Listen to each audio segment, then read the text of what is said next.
আসসালামু আলাইকুম। মাই কিচেনে সবাইকে স্বাগত। আবারও চলে এসেছি নতুন কোনো রেসিপি নিয়ে। তো আজকে তোমাদের আমি সুজি দিয়ে দারুণ স্বাদের ভাপা পিঠা বানিয়ে দেখাবো। আর বানানো কিন্তু খুবই সহজ, খুবই অল্প সময়ের মধ্যে, মাত্র 10 মিনিটে এইভাবে মজাদার পিঠাটা বানিয়ে নিতে পারবে। খেতে কিন্তু দারুণ হয় বন্ধুরা। তো চলো রেসিপিটা শুরু করি।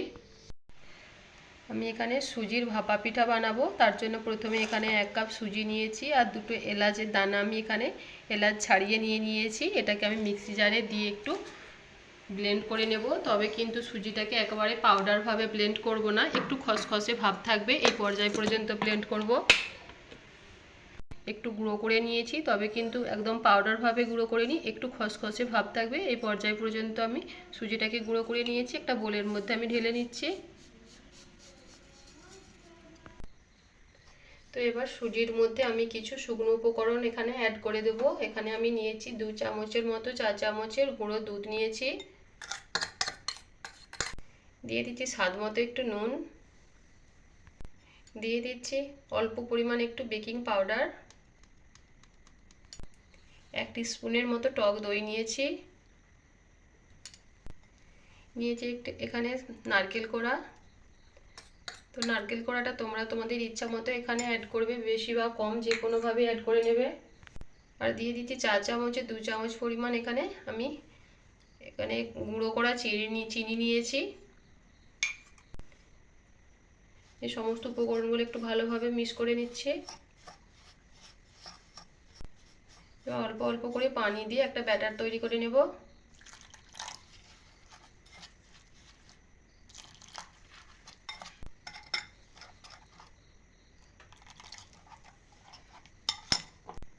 তো এখানে আমার ব্যাটারটা কিন্তু রেডি হয়ে গেছে, দেখতেই পাচ্ছ বন্ধুরা। ব্যাটারের ঘনত্বটা কিন্তু খুব বেশি পাতলাও হবে না, আবার খুব বেশি গাঢ়ও হবে না, এরকম ভাবে ব্যাটারটা তৈরি করে নিতে হবে।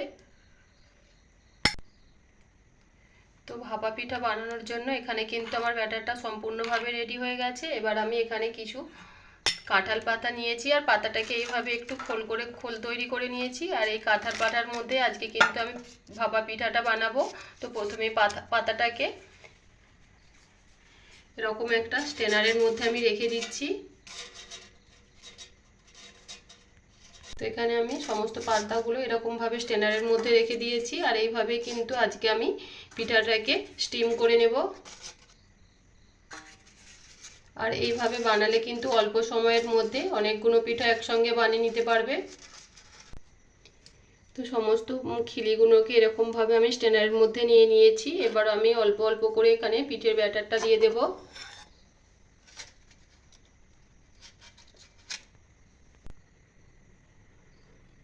তো এইভাবে কিন্তু আমি পিঠের ব্যাটারটা দিয়ে দিলাম, তবে কিন্তু একেবারে ভরে দিইনি, সামান্য একটু ফাঁকা রেখে দিয়েছি।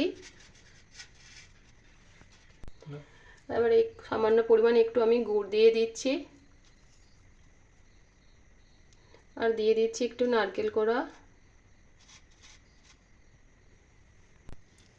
আর এইভাবে কিন্তু সমস্ত পিঠার মধ্যে আমি গুড় আর নারকেল কোড়াটা দিয়ে দিচ্ছি। তো সমস্ত খিলির মধ্যে কিন্তু আমি গুড় আর নারকেল কোড়াটা উপরে দিয়ে দিয়েছি। আর সব শেষে ওপর থেকে আবারও 1 চামচ করে আমি ব্যাটার দিয়ে দিচ্ছি।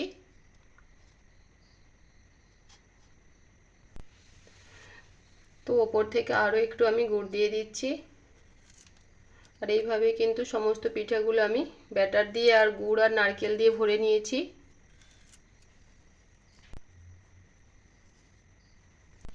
তো এবার আমি পিঠাগুলোকে 5 থেকে 7 মিনিটের জন্য একটু পানির ভাপে স্টিম করে নেব। তো আমি ঢাকা দিয়ে 5 মিনিটের জন্য একটু পিঠাটাকে সেদ্ধ করে নিচ্ছি।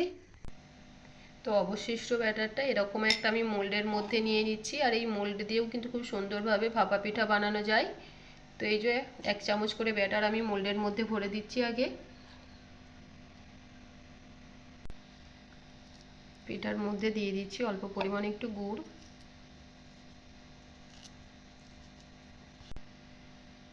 দিয়ে দিচ্ছি একটু নারকেল কোড়া।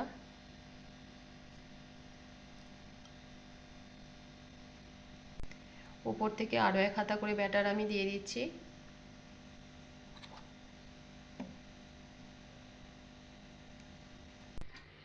তো 5 মিনিট পর আমি পিঠাটাকে নামিয়ে নিচ্ছি। আর এই 5 মিনিটের মধ্যেই কিন্তু পিঠাটা খুব সুন্দরভাবে সেদ্ধ হয়ে যায়, খুবই অল্প সময়ের মধ্যে।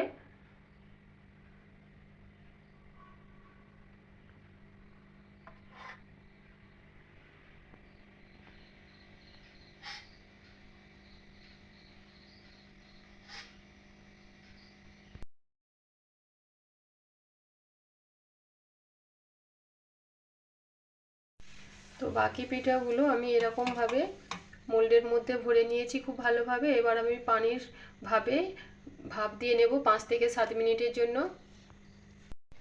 তো এবার পিঠাগুলো কিন্তু আমি পাতার মধ্য দিয়ে খুব সুন্দরভাবে ছাড়িয়ে নেব, আর খুবই সহজে কিন্তু উঠে আসবে।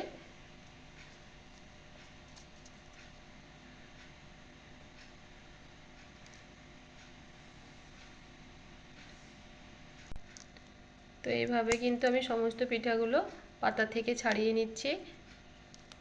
আর দেখতেই পাচ্ছ বন্ধুরা কতটা সুন্দর হয়েছে দেখতে পিঠেতে, আর খেতেও কিন্তু দারুণ হয়।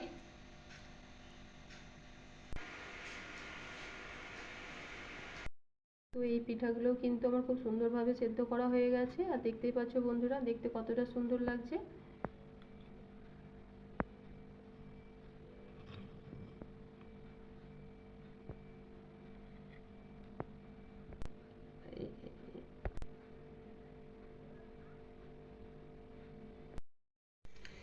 তো এখানে সমস্ত পিঠেগুলো কিন্তু আমি খুব সুন্দরভাবে বানিয়ে নিয়েছি, আর দেখতেই পাচ্ছ বন্ধুরা পিঠেটা দেখতে কতটা সুন্দর হয়েছে, আর খেতেও কিন্তু দারুণ হয় খুবই অল্প সময়ের মধ্যে।